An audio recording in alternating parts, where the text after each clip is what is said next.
সরাসরি তোমরাও আখিরাতে আল্লাহকে সরাসরি দেখতে পাইবা, কোনো সমস্যা হবে না। মুফাসসিরিনে কেরাম বলেন, কেউ কেউ নামাজ পড়ে ইবাদত করে মানুষকে দেখানোর জন্য, এটাকে বলা হয় রিয়া। আমি ইবাদত করতেছি মানুষকে দেখানোর জন্য, এটা হলো ইবাদতের মধ্যে শিরিক। সাহাবীদের মধ্যে একজন আল্লাহ নবীকে প্রশ্ন করলেন, ইয়া রাসূলুল্লাহ, মানুষকে দেখানোর জন্য ইবাদত করলে রিয়া হয়, কিন্তু আমরা যদি আল্লাহকে খুশি করার জন্য ইবাদত করি, করার পরেও যদি মানুষ আমাদের প্রশংসা করে, হুজুর আমরা যদি আল্লাহর জন্য ইবাদত করি, এরপরেও যদি মানুষ আমাদের প্রশংসা করে, এটাও কি রিয়া হবে? নবীজি বললেন, না না, ইবাদত যদি আল্লাহর জন্য করো, এরপরেও যদি তোমার ইবাদতের প্রশংসা মানুষ করে, তিলকা আজিলু বুশরাল মুমিন, এটা হলো মুমিনের দুনিয়ার নগদ সুসংবাদ। পূর্ণিমার চাঁদ দেখা গেছে। এই সাহাবীরা, পূর্ণিমার চাঁদ দেখতেছো? জি। হাল তুদারুনা ফি রুয়াতিহি ওয়া ফি রিওয়ায়া হাল তুদাহুনা ফি রুয়াতিহি ওয়া ফি রিওয়ায়া হাল তুজামুনা ফি রুয়াতিহি। এটা দেখতে কি তোমাদের কোনো কষ্ট হয়? তোমাদের কোনো ভিড় হয়? তোমাদের কোনো কষ্ট হয়? সাহাবায়ে কেরাম বলে, না হুজুর, কষ্ট হয় না। নবী বললেন, সাতারাউনা রাব্বাকুম কামা তারাউনা হাদাল কামারা ফি লাইলাতিল বদরি। আকাশের পূর্ণিমার চাঁদ দেখতে যেমন তোমাদের কোনো সমস্যা হয় না, সরাসরি তোমরাও আখিরাতে আল্লাহকে সরাসরি দেখতে পাইবা, কোনো সমস্যা হবে না। তবে শর্ত আছে। বলেন আল্লাহকে দেখার শর্ত, বলেন বলেন আল্লাহকে দেখার প্রধান শর্ত দুটি। আল্লাহকে দেখার প্রধান শর্ত কয়টি? দুটি। বলেন, এক নম্বর নেক কাজ, দুই নম্বর নেক কাজটি শিরিক মুক্ত।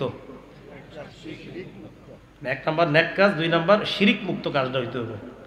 তো আল্লাহ বলেন, ফামান কানা ইয়ারজু লিকা রাব্বিহি ফালইআমাল আমালান সালিহা।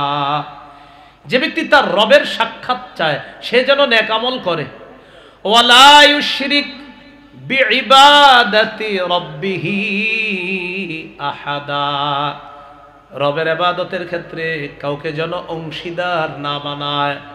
বলেন আল্লাহ আমাদেরকে বেশি বেশি নেক কাজ করার তৌফিক দাও, শিরিক মুক্ত, রিয়া মুক্ত ইবাদত করে যেন তোমার সাক্ষাৎ পাই, আমাদেরকে তৌফিক দিয়ে দাও। তাহলে ফালইআমাল আমালান সালিহা, এক নাম্বার নেক কাজ করবে। ওয়ালা ইউশরিক বিইবাদাতি রাব্বিহি আহাদা, তার রবের ইবাদতের ক্ষেত্রে কাউকে অংশীদার বানাবে না। মুফাসসিরিনে কেরাম বলছেন, এই জায়গায় ইবাদতের ক্ষেত্রে অংশীদার। আচ্ছা, আমরা যারা ঈমানদার, আমরা ইবাদত করি, তো ইবাদতে আবার অংশীদার কেমনে করি? আমরা ইবাদত করি, নামাজ পড়ি, তো এখানে আবার কেমনে শিরিক করি? মুফাসসিরিনে কেরাম বলেন, কেউ কেউ নামাজ পড়ে ইবাদত করে মানুষকে দেখানোর জন্য, এটাকে বলা হয় রিয়া। অনেক মুফাসসিরিনে কেরামের মতে ইবাদতের মধ্যে শিরিক হলো রিয়া করা। আমি ইবাদত করতেছি মানুষকে দেখানোর জন্য, এটা হলো ইবাদতের মধ্যে শিরিক।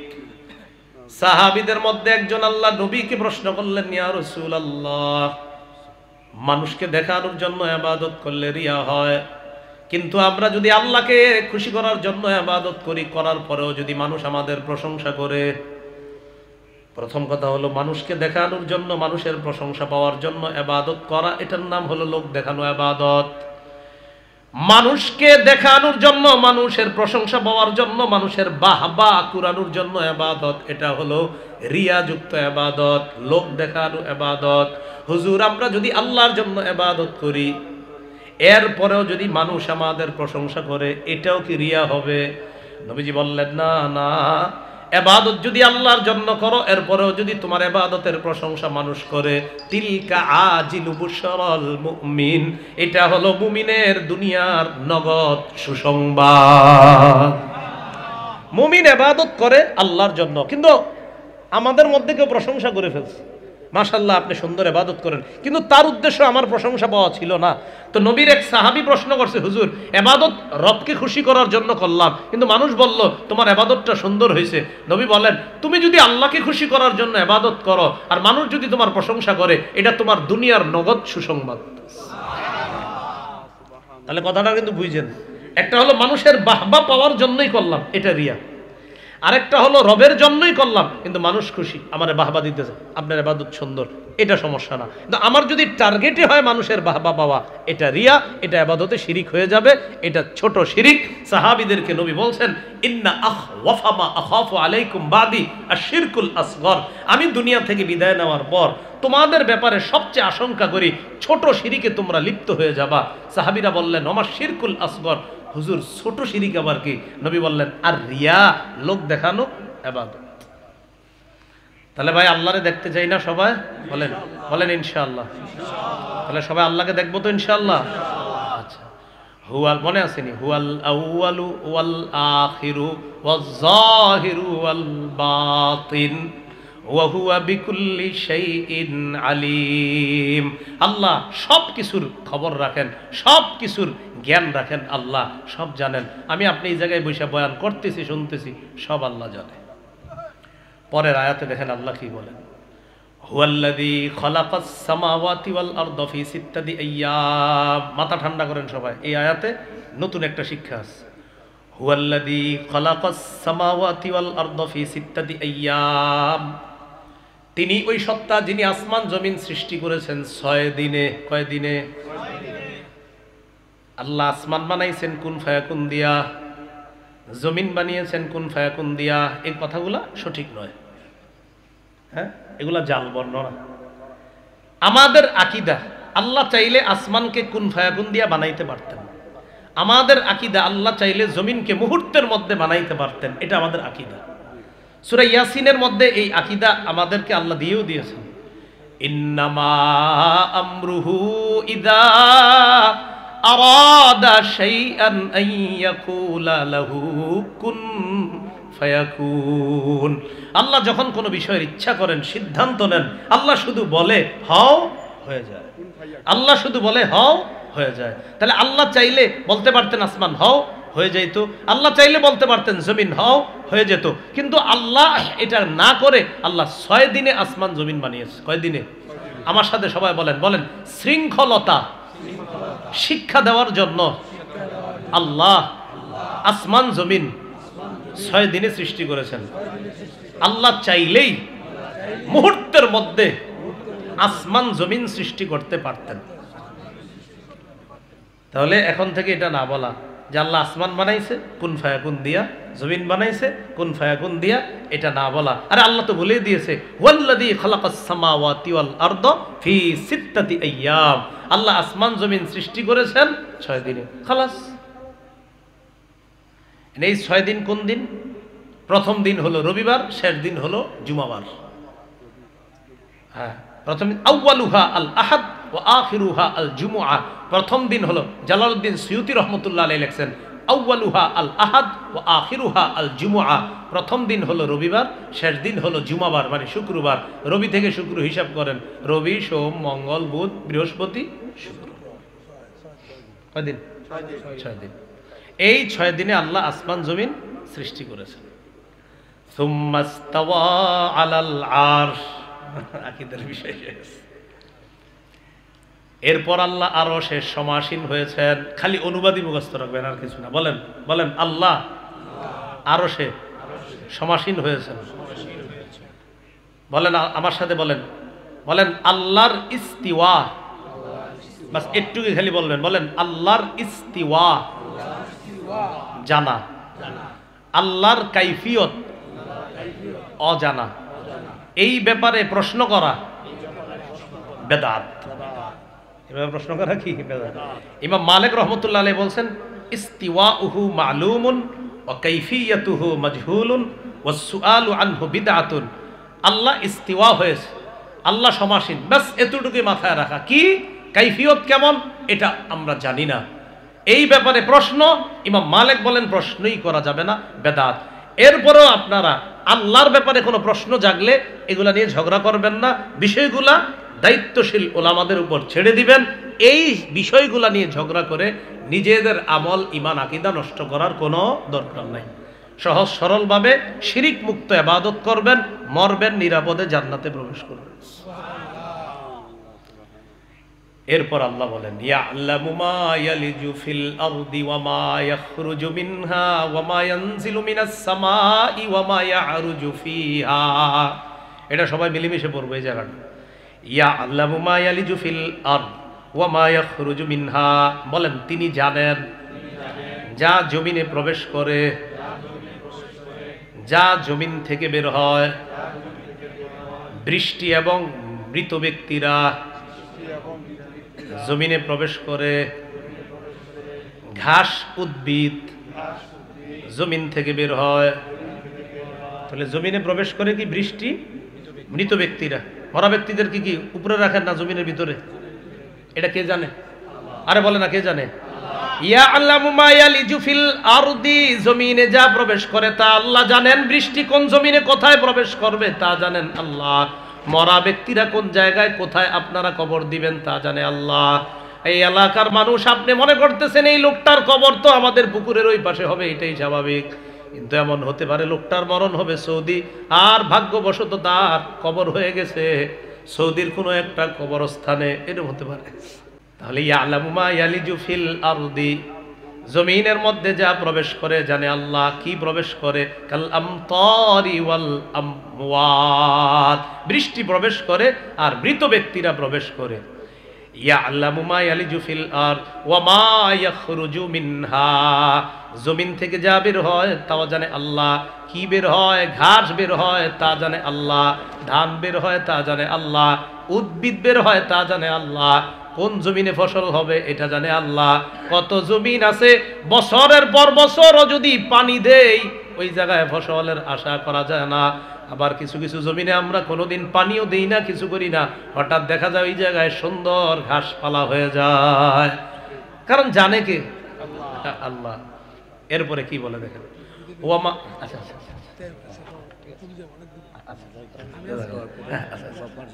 ঠিক আছে,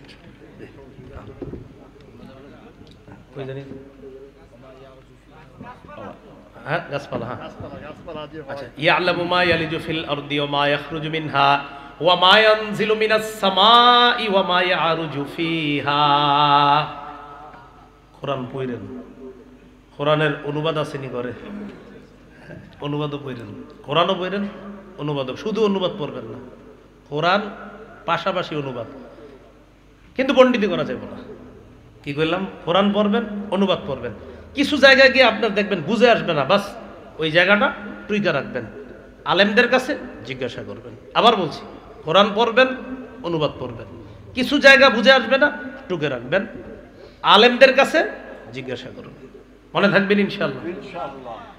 আল্লাহ বলেন ইয়ালামু মা ইয়ালিজু ফিল আরদি ওয়া মা ইয়াখরুজু মিনহা ওয়া মা ইয়ানজিলু মিনাস সামাই ওয়া মা ইয়ারুজু ফিহা, জমিনে যা প্রবেশ করে তা জানে আল্লাহ, জমিন থেকে যা বের হয় তা জানে আল্লাহ, আসমান থেকে যা নাজিল হয় তা জানে আল্লাহ। আসমান থেকে কি নাজিল হয়? কার রহমাতি ওয়াল আযাব, আসমান থেকে দুইটা জিনিস নাজিল হয়, মানে একটা হলো রহমত, যত রহমত আছে সব আসমান থেকে আসে, পাশাপাশি যত গজব আসে তাও সেখান থেকে ফয়সালা হয়।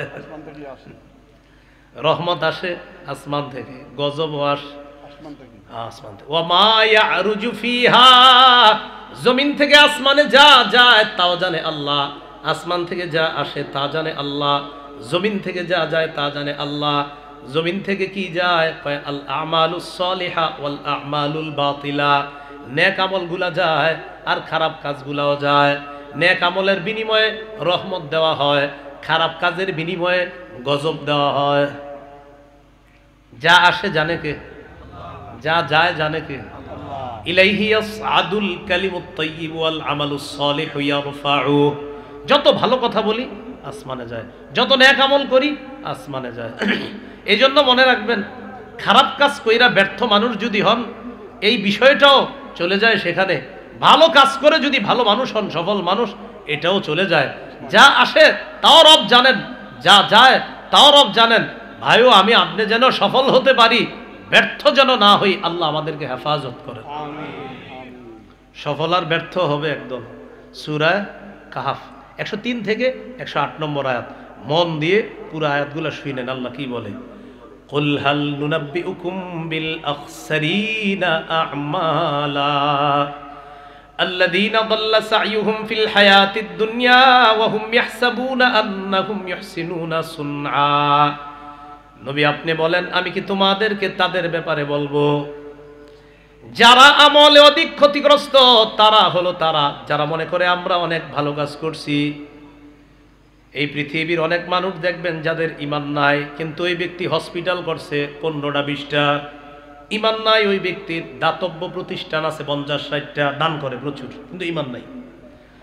আবার তাদের টেটুয়াকে হাতের মধ্যে যুবকরা মুসলমানরা ফেসবুকে স্ট্যাটাস দেয়, অমুকরে এই কারণে আমার ভালো লাগে। বিভিন্ন খেলোয়াড় মনে করেন ভালো ভালো কাজ করে, তাদের টেটুয়াকে এইটা এখানে ভালো লাগে ভাই, খাটি ফেসবুকে স্ট্যাটাস দেয়। আল্লাহ বলেন নবী আপনি বলেন আমি কি তোমাদেরকে জানায়া দিব তাদের ব্যাপারে যারা অনেক ভালো কাজ করলেও তাদের আমলনামা ব্যর্থ, তারা অধিক ক্ষতিগ্রস্ত। আল্লাহ বলেন তারা কারা? আল্লাযীনা দাল্লা সা'য়ুহুম ফিল হায়াতিদ দুনিয়া ওয়া হুম ইয়াহসাবুনা আন্নাহুম ইহসিনুনা সুনআ। যাদের পার্থিব জীবনে সমস্ত প্রচেষ্টা ব্যর্থ, আর তারা মনে করে তারা ভালো কাজ করে। বলেন তারা মনে করে তারা কি করে? ভালো কাজ করে। ওই জায়গায় একটা মনে পড়ে গেছে, আপনাদের এলাকার এক ব্যক্তি পুরা রমজান মাসে 30টা রোজা রাখছে। ঈদের দিন আব্বার কবরটা জিয়ারত করতে গেছে। ভালো কথা, কবর জিয়ারত তো খারাপ না। নবীজি বলে দিয়েছেন যে নাহাইতুকুম আন জিয়ারাতিল কুবুর ফাজুরু। এক সময় আমি তোমাদেরকে নিষেধ করেছি, এখন তোমরা জিয়ারত করো। নবীজি বলছে জিয়ারত, কবর জিয়ারত করলে দিল নরম হয়, ভালো এটা। তো আপনি জিয়ারত করতে গেছেন আপনার আব্বার কবর, ভালো। আব্বার কবর জিয়ারত করে আপনি এবার আরেক আব্বার কবর জিয়ারত করতে গেছেন, মানে ওই আব্বা হলো আপনার হইতে পারে, আমরা হইতে পারে যে উনি আমার আব্বার মতো বাবার মতো, এরকম একজনের কবর জিয়ারত করতে গেছে। ওই কবর জিয়ারত করতে গিয়ে চারপাশে তাকায়া দেখেন কেউ দেখে না আপনারে, না দেখার কারণে আবেগে ছোট্ট করে একটা সিজদা দিয়ে দিয়েছে। এবার আপনারা বলেন আমরা কেউ দেখি নাই, তাকে কে দেখেছে? আল্লাহ। তাহলে পৃথিবীর কোন মানুষ তাকে ওই কবরে সিজদা দিতে না দেখুক, দেখেছে কে? আল্লাহ। এবার বুঝে থাকলে বলেন 30টা সিয়াম ওই ব্যক্তি রেখেছিল কার জন্য? তার সিয়ামের প্রতিদান দিবে কে? আল্লাহ। এখন সে যে কবরে সিজদা দিল, এই কবরে সিজদা দেওয়াটা দেখেছেন কে? আল্লাহ। বাস তার আমলনামা নষ্ট, শেষ, বরবাদ। তো আল্লাহ বলতেছে ওয়াহুম ইয়াহসাবুনা আন্নাহুম ইহসিনুনা সুনআ। তারা মনে করে তারা ভালো কাজ করে, কিন্তু তারা ক্ষতিগ্রস্ত। এরা কারা? উলাইকাল্লাযীনা কাফারু বিআয়াতি রাব্বিহিম ওয়া লিকাইহি ফাহাবিতাত আ'মালুহুম ফালা নুকিমু লাহুম ইয়াউমাল কিয়ামাতি ওয়াজনা। এরা তারা যারা তাদের রবের আয়াতকে অস্বীকার করেছে, রবের সাথে সাক্ষাতের বিষয়টা অস্বীকার করেছে। ফালা নুকিমু লাহুম ইয়াউমাল কিয়ামাতি ওয়াজনা ফাহাবিতাত আ'মালুহুম, ফলে তাদের দুনিয়ার জীবনে যত ভালো কাজ আছে সব নষ্ট, সব বরবাদ হয়ে যাবে। এখন আসেন একটু যে তারা হলো ওই সমস্ত লোক যারা আল্লাহর আয়াতকে অস্বীকার করছে। আপনাদের মনে প্রশ্ন আসতে পারে হুজুর যে কবরে সিজদা দিছে, হ্যাঁ কেমনে আল্লাহর আয়াত অস্বীকার করছে? হ্যাঁ, সেও সূরা জুমারের 65 নম্বর আয়াত অস্বীকার করছে যে কবরে সিজদা দিছে। সূরা জুমারের 65 নম্বর আয়াতে আল্লাহ বলছে ওয়ালাকাদ উহিয়া ইলাইকা ওয়া ইলাল্লাযীনা মিন ক্বাবলিকা লাইন আশরাকতা লায়াহবাতান্না আমালুকা ওয়া লা তাকুনান্না মিনাল খাসিরিন। নবী আপনার প্রতি আর আপনার পূর্ববর্তীদের প্রতি এই মর্মে ওহী প্রেরণ করা হয়েছে, নবী আপনি যদি শিরক করেন, নবী আপনি যদি শিরক করেন, নবী আপনি যদি শিরক করেন, অবশ্যই অবশ্যই আপনার আমলও নষ্ট হয়ে যাবে। তা আল্লাহ তো বলেই দিচ্ছে শিরক করলে আমল নষ্ট। তা আপনার যদি এই আয়াতের উপর বিশ্বাস থাকে হ্যাঁ শিরক করলে তো আমল নষ্ট, তো আপনি কবরে সিজদা দিবেন না। আল্লাহ আমাদেরকে বোঝার তৌফিক দান করেন। তাই হাতে পায়ে ধরে বলি প্রিয় ভাইয়ারা, জীবনে একটা কাজ স্বপ্নেও করেন না, মানে স্বপ্নে তো আর আপনাদের হাতে না, কথার কথা আল্লাহরে বলবেন, আল্লাহ এই কামটা যাতে আমার স্বপ্নেও না হয়, আল্লাহর কাছে দোয়া করবেন, বলেন আমার সাথে শিরক, বলে শিরকের কাজটা স্বপ্নেও যেন না হয়। আল্লাহর কাছে দোয়া করবেন, আল্লাহ জানা অজানা শিরক থেকে আপনি আমাকে বাঁচান, হেফাজত করেন।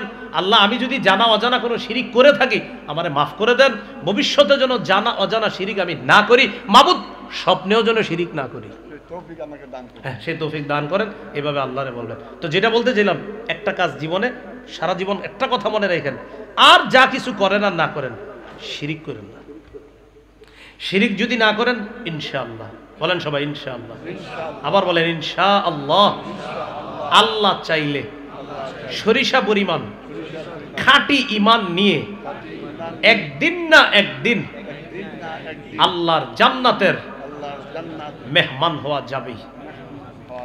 সরিষা পরিমাণ খাঁটি ঈমান যদি সরিষার দানা পরিমাণ হয়, খাঁটি খাঁটি পিওর, যেখানে শিরিক নাই, সহিহ বুখারীর 1237 নম্বর হাদিস, জিবরিল আমিন নবীকে বলে দিয়েছে, বাশশির উম্মাতাক আন্নাহু মান মাতা মিন উম্মাতিকা ওয়া হুয়া লা ইশরিকু বিল্লাহি শাইআ দাখালাল জান্নাহ। আপনার উম্মতের কেউ যদি এমন অবস্থায় মারা যায় যে সে আল্লাহর সাথে শিরিক করে নাই, সে জান্নাতে প্রবেশ করবে। তাহলে ভাই আপনারা সবাই বলেন, জীবনে একটা কাজ স্বপ্নেও যেন আমরা না করি, সেটা কি? মনে থাকবে না ইনশাআল্লাহ? তাহলে বলেন, বলেন সবাই, শিরকি কথা বলবো না, শিরকি কাজ করব না, শিরকি মজলিসে যাব না, আবার শিরকি কথা বলবো না, শিরকি কর্ম করব না, ও 3 নাম্বার শিরকি আকীদা রাখবো না, 4 নাম্বার শিরকি মজলিসে বসবো না। শিরকি মজলিস কোনগুলা? এলাকার ইমাম সাহেব যারা আছে, খতিব, ওনাদেরকে পার্সোনালি বলবেন, হুজুর আগে যা করার করছি, আপনি আমার একটু বলেন তো, আমার এই বিভিন্ন জায়গায় যে আমি যাই মাঝে মাঝে, আমরা তো নদীর পাড়ে থাকি বা আশেপাশে অনেক ঝামেলা টামেলাও থাকতে পারে কখনো, তো আমার কোন কাজগুলো শিরকি হয়ে যায় এটা আমার একটু বুঝাই দেন তো হুজুর। আলেমদেরকে জিজ্ঞাসা করবেন, তো উনি দেখবেন আপনারা সুন্দর মতো আস্তে আস্তে বুঝাই দিবে যে ভাই ওই অনুষ্ঠানগুলোতে শিরক হয়, ওই অনুষ্ঠানগুলোতে শিরক হয় না, ওই কথাগুলা শিরকি কথা, ওই মজলিসগুলা শিরকি মজলিস। তাহলে বলেন, নিজের আখেরাত ঠিক রাখার জন্য আলেমদের কাছ থেকে পরামর্শগুলো নিব তো ইনশাআল্লাহ? আল্লাহ তৌফিক দান করেন। তাহলে আসমানে কি যায়? বলেন ভালো আমল, বলেন কি যায়? আবার মন্দ আমল, দুইটাই যায়। ওয়ামা ইয়ারুজু ফিহা ওয়া হুয়া মাআকুম আইনামা কুনতুম, তোমরা যেখানেই থাকো তোমাদের সাথে আল্লাহ আছেন। ওয়াল্লাহু বিমা তা'মালুনা বাসীর, তোমরা যা করো আল্লাহ দেখেন। তোমরা যেখানেই থাকো আল্লাহ আছেন, যা করো আল্লাহ দেখেন। বলেন আমার সাথে, যেখানে আসি বলেন আল্লাহ আছেন, যা করি আল্লাহ দেখেন। অতএব উল্টা পাল্টা করা যাবে না, মনে থাকবে নি? কারণ যেখানে আসি আল্লাহ তো এই আমার দেখতেছে, এই সাবধান কি করতেছ, আমি তো দেখতেছি সব। তো রব যেহেতু দেখে, রব যেহেতু শোনে, তাই উল্টা পাল্টা কিছু করব না, মনে থাকবে না ইনশাআল্লাহ। এরপরে আল্লাহ ফিনিশিং দিচ্ছেন আগের কথাগুলাকে। শোনো, আমি এতক্ষণ যা বললাম, লাহু মুলকুস সামাওয়াতি ওয়াল আরদ, এক কথায় মনে রাখো, আসমান জমিনের সমস্ত রাজত্ব আল্লাহর। আল্লাহ আবার গুরুত্ব, আগে কিন্তু একবার বলছে কথাটা, এবার আবার গুরুত্ব দিচ্ছে, আসমান জমিনের সব রাজত্ব আমার। যা কিছু যেখানে করবা, উপরে করো, নিচে করো, পানির উপরে করো, পানির নিচে ডুব দিয়ে করো, পর্দার আড়ালে করো, বাহিরে করো, আমি আল্লাহ কিন্তু সব দেখতেছি, সব জানতেছি। ইয়ালামুস সিররা ওয়া আখফা, তুমি গোপনে কিছু বলো এটাও জানি, মনে মনে বলো এটাও জানি। তুমি জানো, তুমি যে এই মাঝে মাঝে আওয়াজ উঁচু করে কথা বলো না, এটাও জানি। ইয়ালামুল জাহরা মিনাল কওল, জোরে জোরে কথা বলো এটাও জানি। আমার দিকে তাকান একটু, আমি যে কথা বলতেছি আল্লাহ কয় জানি, শুনি। এবার আমার দিকে তাকান, আমার কথা অফ, আওয়াজ আছে নাই, জিহ্বা নাড়েন, আল্লাহ কয় এটাও শুনি, দেখি। আচ্ছা এবার চুপ, দেখেন এখন কথা বলি না, ঠোঁট বন্ধ। মনে মনে আল্লাহর একটু কল্পনা করছি, মনে মনে আর কি, আল্লাহ আমারে বাঁচান, মনে মনে বলতেছে, আল্লাহ আমি অসুস্থ, সুস্থ করে দেন, মনে মনে। আল্লাহ কয় মনে মনে বলছো, এটাও জানি, এটাও শুনি। ইয়ালামুস সিররা ওয়া আখফা, গোপন থেকে গোপন যা আছে তোমার সব জানি। আল্লাহ আমাদেরকে বোঝার তৌফিক দান করেন। ওয়া ইলাল্লাহি তুরজাউল উমুর, সব বিষয় আল্লাহর কাছেই প্রত্যাবর্তন করবে। জালালউদ্দিন সুয়ুতী রহমতুল্লাহ আলাইহি উমুরের ব্যাখ্যা করছে, আল মাউজুদাতু জামিউহা, যা কিছু দেখি সব যাবে আল্লাহর কাছে, সব কিছু আল্লাহর কাছে যাবে। প্রকাশ্যে গোপনে যত ভালো খারাপ কাজ করতেছি আল্লাহর কাছে যাবে। ভাই সূরা থেকে এই পর্যন্ত যতটুকু বললাম, প্রথম অংশে তাসবিহ শিখলাম, সকাল সন্ধ্যায় আল্লাহর তাসবিহ পাঠ করব। এরপরে আমরা শিখলাম, বলেন তো রাজত্ব কার? হুকুম চলবে কার? এ মনে আসেনি? রাজত্ব কার? হুকুম চলবে কার? তৃতীয় শিখলাম, জীবন দেয় কে? মৃত্যু দেয় কে? তো নমরুদ তো একজনে ছেড়া দিয়েছে, আরেকজনে মৃত্যু দিছে না? তাহলে এটা ছিল ওর ফাজলামি, ছল ছাতুরি। তারা আটকাই দিয়েছে কেমনি ইব্রাহিম নবী? কয় সূর্য উঠায় আল্লাহ কোন দিক দিয়ে? পূর্ব দিক থেকে। তুমি কোন দিক থেকে উঠাও? সম্ভব না। আচ্ছা, আমরা যদি টেনশনে থাকি, শয়তান যদি আমগরে অস্বসা দেয়, ওলামা হজরত ছাড়া অন্যরা বললেন কি জানি পড়মু, হ্যাঁ মাশাআল্লাহ, কি হুয়াল আউয়াল, এরপরে ওয়াল আখিরু, এরপরে ওয়াজ জাহিরু ওয়াল বাতিন। আর দুই একবার বলেন, বলেন হুয়াল আউয়ালু ওয়াল আখিরু, আবার হুয়াল আউয়ালু ওয়াল আখিরু, হুয়াল আউয়ালু ওয়াল আখিরু ওয়াজ জাহিরু ওয়াল বাতিনু, হুয়াল আউয়ালু ওয়াল আখিরু ওয়াজ জাহিরু ওয়াল বাতিনু। সাহস করে বলে ফেলেন তো, হুয়াল আউয়ালু ওয়াল আখিরু ওয়াজ জাহিরু ওয়াল বাতিন। শেষে ওহুয়া বিকুল্লি শাইইন আলিম। এই তো কষ্ট না। সূরা হাদীদ একটু দেখা এই আয়াতটা মুখস্থ করে নিয়েন। ২৭ পারা ১৬ নম্বর পৃষ্ঠা, সূরা ওয়াকিয়ার পরের সূরাটাই দেখবেন, একদম শেষের দিকে আছে, হুয়াল আউয়ালু ওয়াল আখিরু ওয়াজ জাহিরু ওয়াল বাতিনু ওয়া হুয়া বিকুল্লি শাইইন আলিম। এটা কখন পড়বেন? ইসলাম সম্পর্কে আর আল্লাহ সম্পর্কে মনে যদি উল্টাপাল্টা কথা আসে, তখন এই আয়াতটা পড়বেন, ইনশাআল্লাহ আপনার মন থেকে ওয়াসওয়াসা আল্লাহ দূর করে দেবেন। না ওয়াকিয়া না, হাদিদের বলছি, ওয়াকিয়ার পরের সূরাটা, সূরা ওয়াকিয়ার পরের সূরাটা, সূরা হাদিদ। ওয়াকিয়া কেন বললাম? ওয়াকিয়াটা সবার জানা আছে। ওয়াকিয়ার পরের সূরাটা সূরা হাদিদ। কোন সূরা? সূরা হাদিদ। হ্যাঁ, ২৭ পারার ১৬ নম্বর পৃষ্ঠা। কত নম্বর? ২৭ পারার ১৬ নম্বর পৃষ্ঠা, সূরা হাদিদ। হুজুর আয়াত কত? ৩ নম্বর আয়াত। আয়াত ৩ নম্বর আয়াত। আল্লাহ আমাদের সকলকে যা শুনলাম বললাম